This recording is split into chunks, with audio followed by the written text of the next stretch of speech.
사교육 걱정 없는 세상 수학교육 혁신센터 최수일입니다. 고등 수학의 발견이 나왔습니다.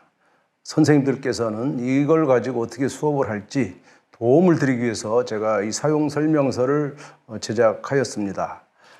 선생님들은 아직도 주입식 수업에서 벗어나지 못하신 그런 어려움이 있죠. 이런 고민이 계신 분들 잘 주의해서 보시기 바라고요. 그 원인, 주입식 수업의 원인이 뭐라고 생각하느냐, 또는 나 홀로 수업을 하시는 분도 많은데 나 홀로 수업의 그 원인이 뭐냐라고 생각하십니까? 대개는 선생님들이 자기가 잘못이다 라고 생각하는, 자책하는 경우가 많은데 저는 그것만이 문제가 아니라고 생각합니다. 더 큰 문제는 교과서다. 교수법 문제가 아니고 교과서 문제다. 왜냐하면 지금 교과서가 주입식 수업을 할 수밖에 없는 그런 구조로 되어 있기 때문에 지금 교과서로는 아무리 애를 써도 이 주입식 수업을 벗어나기가 쉽지 않습니다. 그래서 지금 교과서로는 특별히 학생들의 그 수학적 사고를 끌어낼 수가 없는데 그 이유는 그런 질문이 없다는 것입니다. 그러면 선생님이 그 질문을 만들어야 되는데 그 질문이 쉽지 않다는 것이죠. 그러면 고등 수학의 발견은 뭐냐? 언뜻 보면은 서점에 가서 살 수가 있으니까 이것은 시중 문제집 중에 하나가 아니냐? 절대로 그냥 문제집이 아닙니다. 고등 수학의 발견은 5가지 특징을 가지고 있는데 가장 첫 번째로 자기 주도성, 이니시에이티브라는 그런 자기 주도성을 가지고 있습니다. 예를 들면 자기 주도성은 자기가 뭔가 있어야 됩니다. 자기 것이 있어야만이 자기 주도성이 가능한데 자기 주도성을 고등 수학의 발견에서는 기억학이라는 공간에서부터 시작합니다. 즉 고등학교 1학년의 다항식의 연산을 하기 전에 중학교까지 다항식이 충분한 학생이 아니라면 고등학교 다항식 연산은 쉽지 않을 수 있습니다. 그런 의미에서 고등 수학의 발견은 첫 장에 다항식의 연산을 무려 2페이지에 걸쳐서 중학교의 모든 개념과 그것을 실제로 확인해 볼 수 있는 이러한 간단한 문제들로 구성했습니다. 이걸 통해서 자기 주도성이 이제 시작되는 단계라고 볼 수가 있습니다. 두 번째는 고등 수학의 발견의 특징의 두 번째는 개념 연결입니다. 개념을 연결한다는 것 역시 자기 주도성과 비슷한 개념인데 고등 수학의 발견의 첫 탐구학입니다. 첫 문제는 중학교에서 배운 다항식과 관련된 용어 그리고 그 뜻에 해당하는 것을 설명하는 그런 선을 연결하는 과제입니다. 자, 이걸 통해서 중학교에서 배웠던 다항식의 많은 용어들이 있는데 이렇게나 많은 용어들의 뜻을 정확하게 이해하고 이제 수업에 들어가야 됩니다. 이것을 정확하게 이해하면 고등학교 다항식 연산을 하는 사고 속으로 학생들을 끌어들일 수 있고 학생들이 수업에 참여할 수 있는 기반을 마련하는 것입니다. 세 번째는 고등 수학의 발견의 세 번째는 수학적 성찰입니다. 리플렉션입니다. 학생들은 수업 시간에 선생님 말을 설명을 그냥 듣기만 합니다. 그래서는 절대 안 됩니다. 학생들 스스로 사고하고 성찰하고 이렇게 자기를 반성해야 되는데 이렇게 하려면 거기에 적합한 과제가 필요합니다.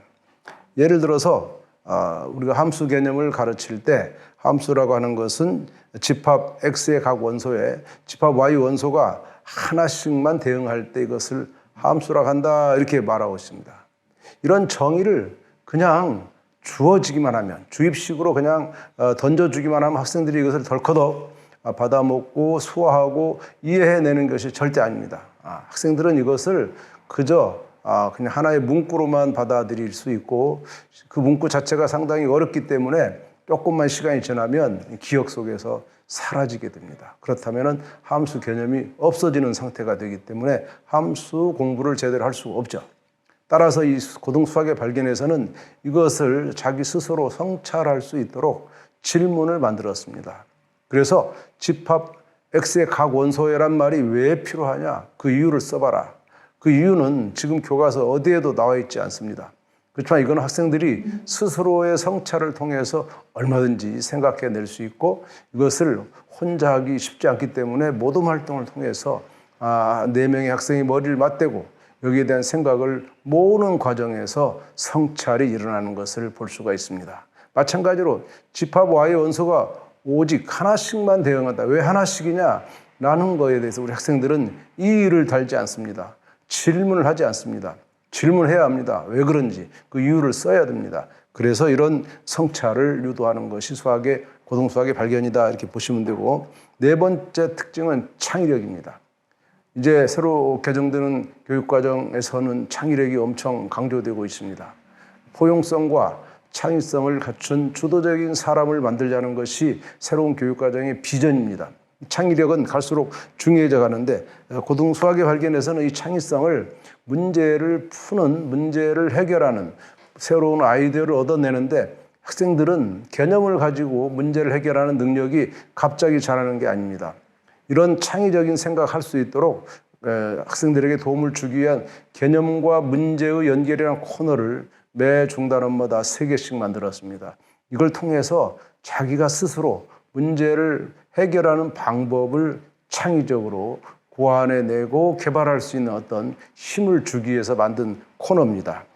그리고 마지막 5번째는 실력 향상입니다. 뭐니 해도 수학 공부를 했으면 개념적으로 공부할수록 실력이 향상되어야 됩니다.